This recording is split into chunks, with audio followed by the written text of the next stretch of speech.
So what is your formal education background? 'Cause I guess a lot of people don't know what your undergraduate degree was in. So I was at UCLA in political science and then Harvard Law School. Okay. So you don't have, you wouldn't consider yourself an expert in sociology? I mean, I don't consider sociology a particularly expert field, but go ahead. I think I'm able to read a sociological study.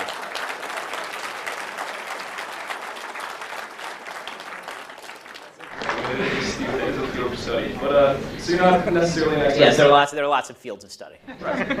Well, what I'm getting at is there's a lot of topics. Let's put it this way, I know a lot less about welding than I do about sociology. What I'm getting at is that you're not considered an expert in sociology, psychology, gender studies, lesbian dance theory, many of these things that you've brought up tonight.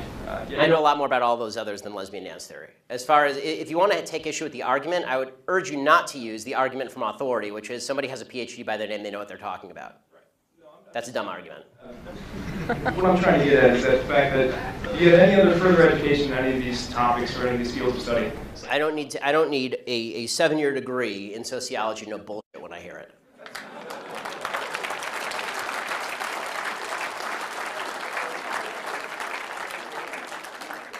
And granted, that's your opinion. Right, because I'm here, yeah, giving it.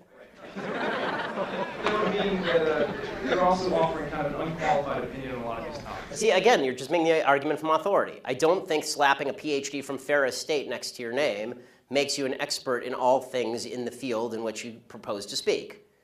Okay, the fact is that either my argument's good or my argument's bad. Citing to my credentials is a really bad way of making an argument. It's like it's actually the equivalent of, it's so funny, when people do this, it's the equivalent of actually a religious person saying, citing to the Bible for an argument.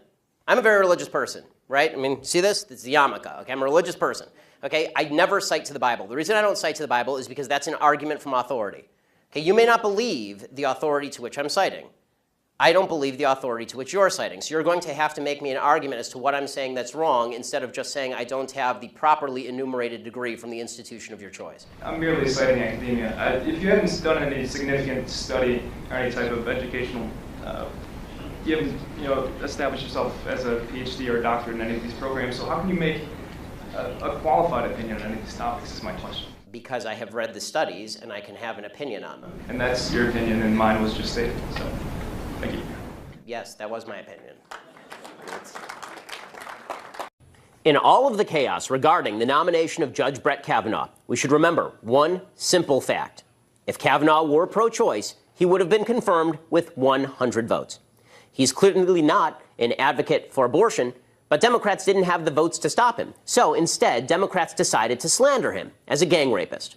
Remember, Democratic opposition to Kavanaugh started not with Christine Blasey Ford, but with women in Handmaid's Tale outfits occupying the Senate confirmation hearing room, and pro-abortion protesters being dragged out of the Senate Judiciary Committee.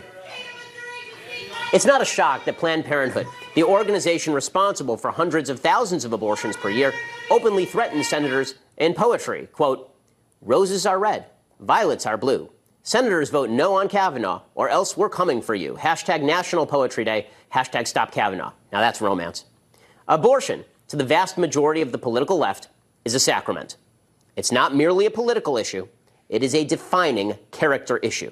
If you are pro-abortion, you're a good, generous, decent person who values women. If you are pro-life, you are an evil, repressive, nasty person who wants to control women's bodies. It's that view that leads to incidents like this one, in which a pro-life advocate was kicked in the face by a pro-abortion nutcase this week. It's a baby. Yeah. If someone was raped and she gave birth and she decided to kill her 3-year-old child. I meant to get your phone! The pro-abortion movement suggests that pro-lifers are extreme. In reality, the extreme position on abortion is held by the Democratic Party. Their platform calls for legal abortion all the way until point of birth. But pro-abortion extremists get away with their rhetoric because they use euphemistic language to describe what exactly abortion is. In fact, the word abortion is itself a euphemism. The procedure of abortion isn't an anodyne polyp removal. It involves doing terminal violence to an unborn child. Ignoring that fact allows abortion advocates to avoid looking reality directly in the face. So, for just a few moments, let's look reality in the face. This is a picture of a 19-week-old baby. This is a human child. This is not a ball of goo. This is not a cluster of cells. In January, 44 Democrats in the United States Senate voted not to protect the rights of babies older than this unborn child. Only 3 Democrats, Joe Manchin, Joe Donnelly, and Bob Casey, voted to protect children at 20 weeks. Only 2 Republicans voted against such protection, Susan Collins and Lisa Murkowski. Take a good look at that baby.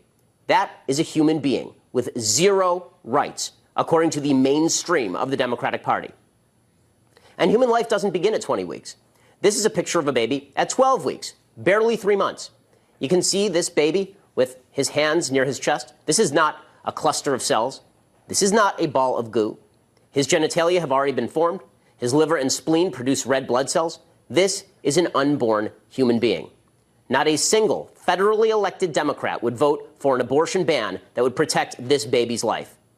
And life doesn't begin at 14 weeks. This is a picture of an unborn human being at 8 weeks. You can identify the head of this unborn human. You can see where the small buds are forming for arms and legs. But guess what? Life doesn't begin at 8 weeks either. It begins at fertilization, when a new human life is formed, a new human being with its own DNA. This human being is not its mother. It is not its father. It is not a polyp. If we found a human embryo on another planet, the headlines would rightly scream, "Human life found on Mars." Human life is a continuous process of growth from the moment of fertilization onward. Abortion is the killing of this human life. The later the abortion takes place, the more brutal the procedure. But no matter the brutality of the procedure, it is obvious that abortion is not some mere optional surgery to be performed for convenience. And it's even more obvious that those who want to protect the lives of the unborn aren't trying to control women's bodies. Those who cherish abortion are trying to control and dismember the bodies of the unborn. Think about that next time you see a radical feminist in a Handmaid's Tale outfit suggesting that you'd better respect her right to carve apart an unborn baby in the womb, or you're some sort of fascist. No more euphemisms. My question about your statistics on rape culture, don't you think that maybe a lot of women who experience this don't want to come forward? If you don't mind me giving an example, you're Jewish, so you know Long Island, New York. There was a case in Long Island, New York, where there was a pediatrician who, no, seriously, there's a, No, I'm waiting to hear the case. Not everyone in Long Island is Jewish.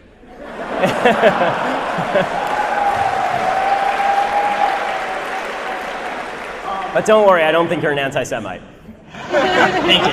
But more importantly, in this town, it came forward that there was a few people that he molested, and then more people came forward, and it came out being dozens and dozens, and there was this whole escapade where people didn't even say anything until other people came forward. Yes. So don't you think that maybe people are scared to come forward, and that it's possible that those statistics could be not entirely as accurate? Okay, so it's possible the statistics are somewhat low, but the idea that they are 244 low out of 250 is wrong, right? So there's a vast difference between 0.6% rape rate and 25% rape rate. So yes, if you're asking are there men who are raped, who are intimidated about coming forward, of course that's true. And of course we need to make it easier for people to come forward and report rape. I think, by the way, that it is also very important that in cases of rape that we fulfill an evidentiary standard, because when I'm talking about you have to castrate or kill people, they better damn well be guilty, right? So I want to make sure that the people who are convicted are certainly guilty. But that said, I think that one of the grave tragedies is that there's so many people who are raped who don't come forward, and then they talk later about the rapes that they've experienced. The world would be a lot better place if we could encourage those people to come forward. If they did come forward, I want rapists in jail. I don't want them out on the streets. So when people say rape culture, my problem is that it's just too vague. I don't know what that means. Who in the United States is pro-rape? I need to hear who out there really? Well, I think that Other than Bill Clinton.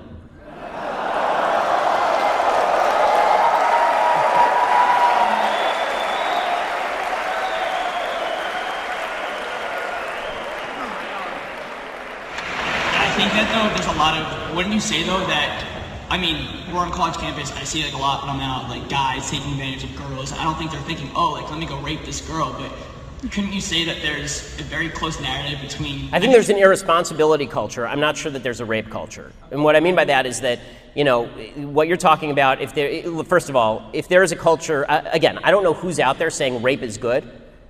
But I think there are people out there saying that getting drunk and having sex with random people is good. And if that leads to a higher rape rate, if there's a correlation there, that's a problem, obviously. But the reason I don't like the term rape culture is not because I'm pro-rape, it's because I'm anti-rape. I think that we should make very clear that rape needs to be stopped. But the idea that everybody out there is on the verge of raping women, which is sort of what rape culture suggests, is just not true, and it's a slander against men. Thank you very much.